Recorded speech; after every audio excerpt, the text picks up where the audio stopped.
దాంట్లో ఏం మాట్లాడారు మీరు? ఆలోచించండి ఒకసారి. అంటే ఇక్కడ నేననేది జయసుధ గారు నటించారు, రేవతి గారు నటించారు, భూమి గారు నటించారు, సౌందర్య గారు నటించారు. ఇప్పుడున్నటువంటి ఈ రష్మిక మందన లాంటి కంటే సూపర్ స్టార్లు వాళ్ళు. శ్రీదేవి లాంటి వాళ్ళు ఉంది. శ్రీదేవి గారు వచ్చి చూపించండి ఒకసారి ఎక్కడైనా అసభ్యంగా ఉందేమో. ఆయన బాలుడు పోయిన తర్వాత ఆమె కూడా తప్పు పడింది, కానీ తెలుగులో చూపించండి ఆవిడ కూడా తప్పుగా చూపించండి. సరే, ఆకర్షణ అనేది సినిమాల ప్రపంచానికి కొంత ఆకర్షణ కావాలి, ఉంటే చూస్తారు కాబట్టి అది కొంతవరకు పరిమితి దాటిపోయింది. కానీ ఒకప్పుడు వాణిశ్రీ గారు అలా చేశారా? ఒకప్పుడు మరి శారద గారు చేశారా? మరి అందరూ అప్పుడున్నటువంటి అందరూ చూడలేదు అప్పుడు అందరు కూడా?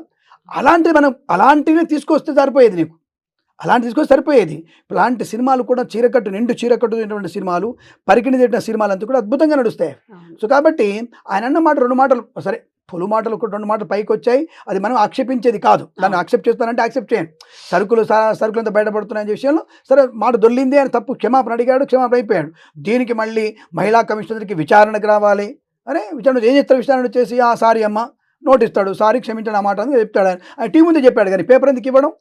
ఆయన అన్ని టీవీల ముందు చెప్పేశాడు. ఓకే, దానికి నేను ఏకపక్షంగా నేను క్షమాపణ చెప్తున్నాను అని చెప్పాడు, నా సోదరి మళ్ళీ ఎవరికైనా ఇబ్బంది అయితే. కానీ ఆయన ఏమంటున్నాడు, నా కామెంట్స్ వెనక్కి తీసుకోను, మీరు అసభ్యమైనటువంటి వస్త్రధారణతో వస్తే మీకు ప్రమాదము. దానివల్ల ఒక ఇన్ఫ్లుయెన్స్ ఉన్న వ్యక్తి అమ్మ.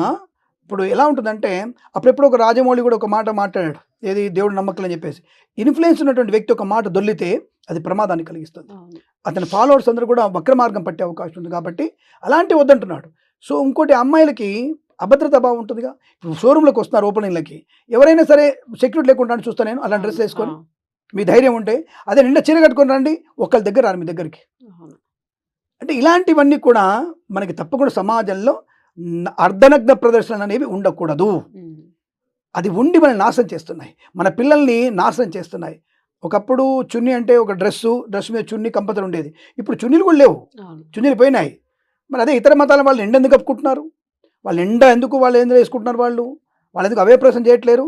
ఎందుకు సనాధర్మంలో వ్యక్తులు మాత్రమే ఇలా చేస్తున్నారు మీరు? అంటే మీ పిల్లల్ని యాక్సెప్ట్ చేస్తున్నారా? మోడర్న్ అనుకునేటువంటి మూర్ఖత్వంతో వెళ్ళిపోతున్నారా? కాబట్టి అవయవ ప్రదర్శన అనేది తప్పకుండా అది మంచిది కాదు. ఇది నా కూతురుగా చెప్తాను, నేను నిక్కర్షగా చెప్తాను, నిర్కర్షగా ఎట్టి పరిస్థితిని యాక్సెప్ట్ చేయకూడదు. మన పెంపకంలో ఉంటుంది ఆ విషయం. దీనికి ఉదాహరణ ఏంటంటే, మనకి 2 ఏళ్ల క్రితం 3 ఏళ్ల క్రితం ఒక దగ్గర మనకి మాదాపూర్లో అక్కడెక్కడో మద్యపానం చేసి అందరు బయటకు వచ్చి ఒక కార్ దగ్గర ఒక అమ్మాయిని కార్లో దూసుకెళ్ళిపోయి రేప్ చేసి మళ్ళీ అమ్మాయిని ఒక దగ్గర పెట్టేసిన విషయం మనం ఓపెన్గా చూసాం. అది ఇప్పటికీ మీకు కావాలంటే నేను ఆ క్లిప్పింగ్స్ ఉంటాయి, చూసుకోండి. మీరే వీడియో ఈ సోషల్ మీడియాలో పెట్టారు, ఇదిగో అమ్మాయి కారు ఎక్కుతుంది, లాక్కుంటున్నారు. అమ్మాయి లాగిందా, లాక్కెళ్ళారా, చేసేది తెలియదు, కానీ అమ్మాయి వెళ్ళిపోయారు. ఎక్కడే ఆ అమ్మాయి డ్రెస్లు ఎలా ఉన్నప్పుడు మిడ్డీ కట్టుకొని ఉంది. అంటే అర్ధనగ్న ప్రశ్న ఎందుకు? అక్కడ తాగినోడికి, ఒకవేళ తాగినోడికి పబ్కి వెళ్ళి తాగిన వాడికి అక్కడ కజిన్ ఉందా, సొంత చెల్లెలా, పరాయి చెల్లెలా అనే విషయాన్ని ఎవరికి మస్తిష్కంలో ఉండదు. వాడికి మదం మాత్రమే ఉంటుంది. మదం అంటే ఏమిటి? ఆ కోరిక తీర్చుకోవాలి అంతే. అప్పుడు ఆ పిల్లకు కూడా స్పృహ ఉండకపోవచ్చు. అంటే ఇలాంటివి జరగడానికి అవకాశం ఉందిగా. ఇలాంటి అవకాశం ఉన్నప్పుడు నువ్వు అర్ధనగ్న ఎందుకుంటున్నావు? నువ్వు అలాంటి నగ్న ప్రదర్శన చేసినావు కాబట్టి వాడికి కాముకమైనటువంటి కోరిక ఏర్పడింది. వాడికి ఆ కాముకమైన కోరిక ఏర్పడింది కాబట్టి వాడు తప్పు అని చేస్తాడు. వాడు అలా చేయకుండా అంటే మనం జాగ్రత్తగా ఉండాలిగా. అది ఉన్నప్పుడే కదా. కాబట్టి తప్పకుండా శివాజీ గారి కామెంట్స్ 100% కరెక్ట్ అండి, దాని ఎటువంటి ఇబ్బంది లేదు.